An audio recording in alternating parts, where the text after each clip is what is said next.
नमस्कार साथियों, कैसे हैं आप सभी। उम्मीद करते हैं कि आप प्रसन्न होंगे, खुश होंगे और स्वस्थ होंगे।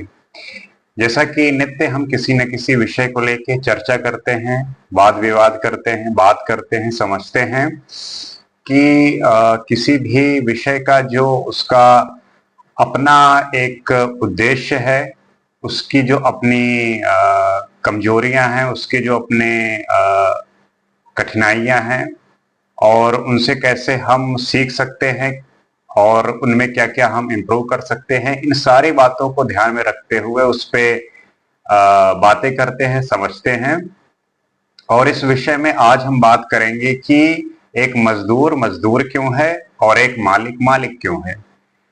मजदूर मजदूर इसलिए है क्योंकि वो जो मेहनत कर रहा है वो मजबूरी में कर रहा है, और जो मालिक है वो जो मेहनत कर रहा है वो मजे में कर रहा है, वो प्रसन्न होके कर रहा है, उसको आनंद आ रहा है। इसलिए मालिक मालिक है और मजदूर मजदूर है। साधारणतः आप देखते होंगे कि जब आप कोई काम करते हैं और उसमें जब आपका मन लगता है, आपको मजा आ रहा होता है, आपको आनंद की अनुभूति होती रहती है, तब आप समय नहीं देखते और वो समय ऐसे कट जाता है कि आपको दिन से रात कब हुई या रात से दिन कब हुआ इसका ख्याल ही नहीं होता। तो आप जब मजदूर को देखते होंगे तो जब घर से सुबह निकलता है तब वो इस बात की अपेक्षा करके निकलता है कि ये दिन कैसे कटे और शाम को वापस मैं घर आऊं और आराम से बैठ के खाना खाऊं, टीवी देखूं या अपने परिवार के साथ समय व्यतीत करूं। लेकिन जो मालिक है वो जैसे ही सुबह उठा और जब सोने से पहले तक उसको हर एक समय उस काम के प्रति एक उत्साह है, एक आनंद का माहौल है, एक आनंद की स्थिति है, एक प्रसन्नता है, उसको उस काम में बहुत आनंद आ रहा है। अब ये मजबूरी और आनंद की जो स्थितियां हैं कैसे डिफाइन होती हैं। जैसे कि मान लीजिए आप मॉल गए, अब मॉल में आप क्या क्या देख रहे हैं कि वहां पे बहुत सुंदर वस्त्र हैं, क्लोथ्स हैं, और शॉप देख रहे हैं, बार देख रहे हैं, और सिनेमा है,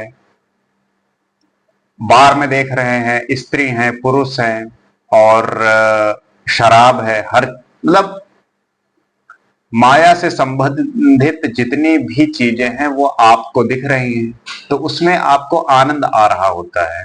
आप मॉल वगैरह चले जाएं, आप देखते होंगे कि आपके वहां पहुंचने के बाद और कितनी जल्दी समय व्यतीत होता है, कितनी जल्दी समय कटता चला जाता है, आपको इस बात का अंदाजा नहीं होता। घंटों बीत जाते हैं और तब आपको एहसास होता है कि अरे ये तो इतना समय व्यतीत हो गया। क्यों? क्योंकि आपको वहां मजा आ रहा था, आपको आनंद आ रहा था। अब इस आनंद की स्थिति क्या आपको ध्यान में, योग में, और ये जितनी भी मेहनत करने में, पढ़ाई करने में, साधना में, सेवा करने में, क्या इनमें आपको इतना मजा आता है? नहीं आता मजा। इसलिए जब आप ये कर रहे होते हैं, जब आप पढ़ाई कर रहे होते हैं, तब आप घड़ी देखने लगते हैं, लेकिन जब आप मूवी देख रहे होते हैं तब आप घड़ी नहीं देखते। क्यों? क्योंकि आपकी जो उस विषय के प्रति लगाव है, मजा है, क्योंकि मजा ही आनंद की स्थिति है, वहां पे समय का कोई मूल्य नहीं रह जाता। क्योंकि आनंद अगर आपको युवावस्था में जो प्राप्त हो रहा है वही वृद्धावस्था में प्राप्त होगा। आनंद तो आनंद है, लेकिन जो सुख है, जो सुख आप युवावस्था में भोग सकते हैं वो वृद्धावस्था में नहीं भोग सकते। तो इस वजह से जो आनंद की स्थिति है वो एक मालिक महसूस करता है। एक उस मान लीजिए आप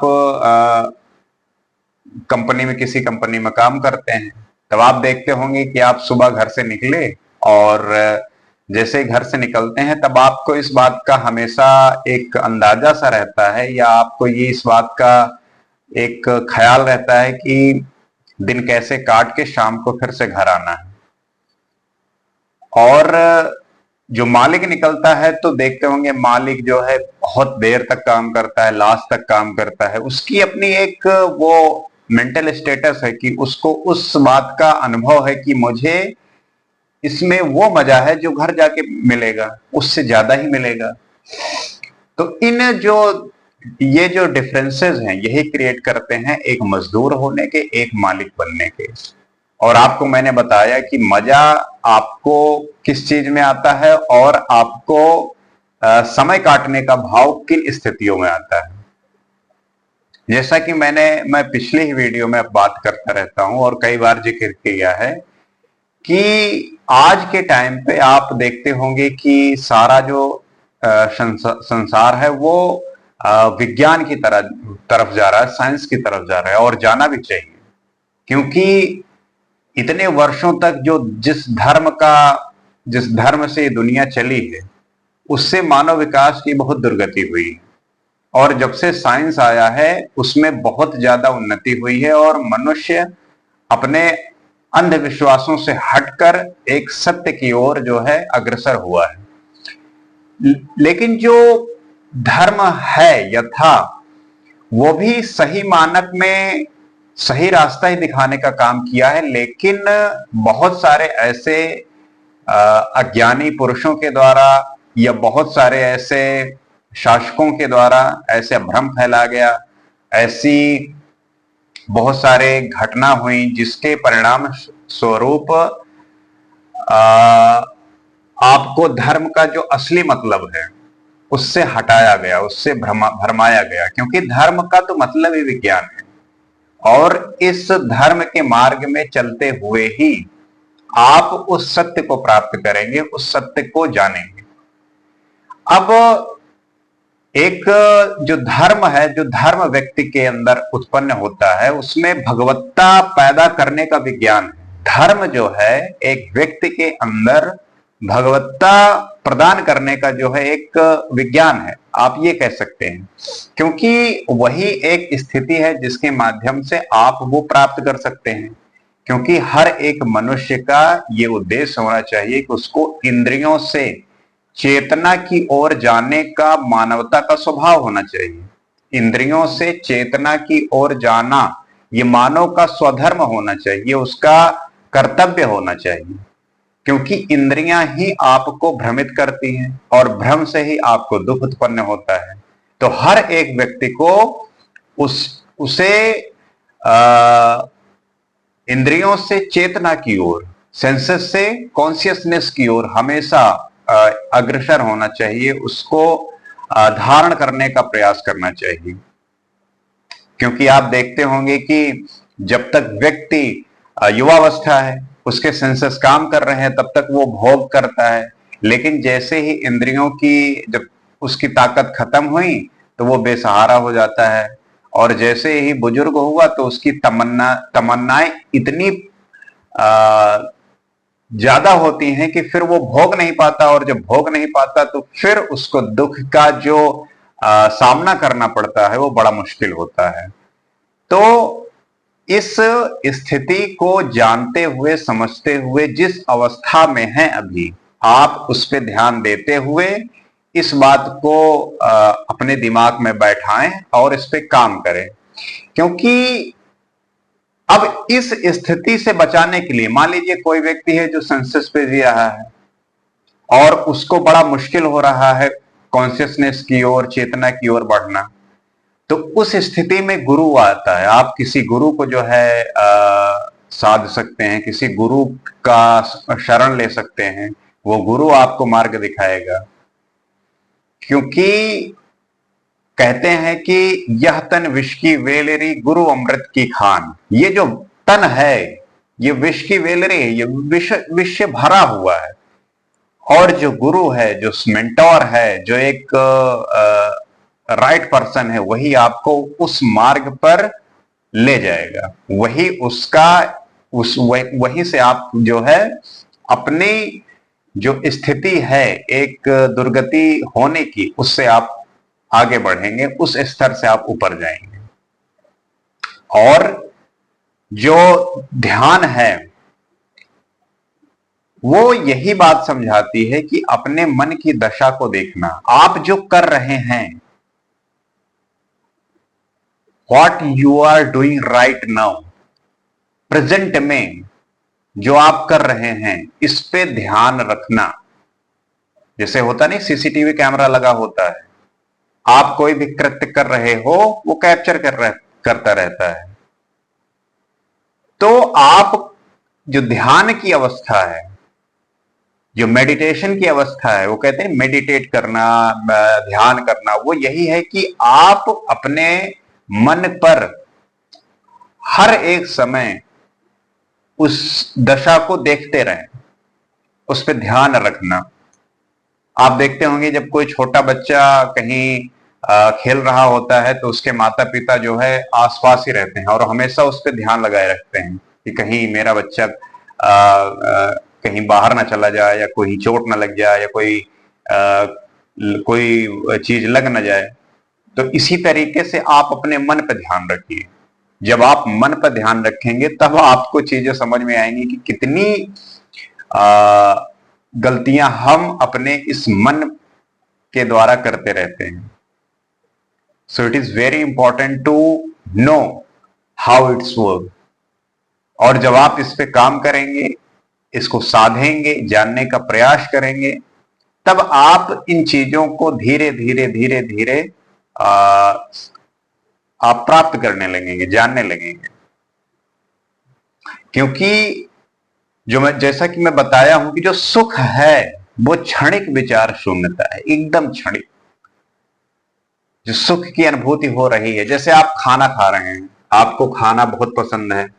आजकल तो जितना जो जंक फूड है वो कितना उसका प्रचार प्रसार है, जहां देख रहे हो वहीं उसका जो है एडवर्टाइजमेंट हो रहा है, और आप उसको खाने निकल जाते हो। उसमें आपको आनंद आता है, लेकिन सोचते हो कि जब आप खाते हो तो उसका आनंद कितने समय तक रहता है। जब तक आप खा रहे होते हो उसमें बड़ा मजा आता है, उसके पश्चात का क्या, उसके बाद का क्या, उसके पहले का क्या। तो ये जो 24/7 वाला प्रोसेस है, मैं उसकी बात कर रहा हूं कि आप हर समय हर क्षण उसी आनंद की स्थिति को प्राप्त करें, उसी आनंद की स्थिति में रहें। जिस समय आप कोई अपनी पसंदीदा खाना खा रहे होते हैं और आपको आनंद की अनुभूति हो रही होती है, आप इमेजिन करो कि वही आनंद आपको 24 घंटे मिलता रहे। तब आपको वो सारी चीजें, सारी वस्तुएं आपको बहुत तुच्छ लगने लगेंगी, बहुत छोटी लगने लगेंगी, क्योंकि आपने इस चीज को अनुभव नहीं किया। तो वो चीजें आपको बहुत बड़ी लगती हैं। वो कुछ भी हो सकती हैं, घर हो सकता है, कपड़े हो सकते हैं, गाड़ी हो सकती है, स्त्री हो सकती है, पुरुष हो सकता है, कोई भी हो सकता है। और जो आनंद है वो अस्थायी विचार शून्यता है। आपकी जो विचारों की अवस्था है, आपकी जो थॉट प्रोसेस है, वो थॉट प्रोसेस शून्य हो चुका है, कोई विचार है ही नहीं, आप शांत हैं। और वो शांति की स्थिति ही आपको आनंद की स्थिति में पहुंचाती है। तो इस बात को समझते हुए, इस बात को जानते हुए आपको प्रयास करना चाहिए कि इस सांसारिक सुख से वो स्थायी आनंद की ओर अग्रसर होना, क्योंकि वही जो है सर्वोत्तम है, वही बेस्ट है। तो उम्मीद करते हैं कि आज के चर्चा का जो उद्देश्य था, आप इस वीडियो के माध्यम से समझे होंगे, और इस पे आप विचार करेंगे, मंथन करेंगे, और इस बात को समझते हुए इसको अपने स्वभाव में, अपने हैबिट में लाना है। क्योंकि सुन के, देख के, जब तक आप उसको अप्लाई नहीं करेंगे, एक्शन में नहीं लाएंगे, वो चीजें फलीभूत नहीं होंगी, वो चीजें काम नहीं करेंगी। तो उम्मीद करते हैं कि आप इन बातों को समझेंगे और इस पे विचार करेंगे, और आशा करते हैं कि आज का जो ये वाद विवाद का विषय था आपको पसंद आया होगा, और आप और भी लोगों के साथ साझा कर सकते हैं इन बातों को, उन्हें बता सकते हैं, और उनके भी अपने जो पॉइंट ऑफ व्यू हैं उनको आप नोट कर सकते हैं, और जो आपको लगे जो चीजें शेयर करने योग्य हैं वो आप भी कर सकते हैं। तो नया कोई वीडियो लेके आपके सामने फिर उपस्थित होंगे। आज के लिए बस इतना ही। नमस्कार।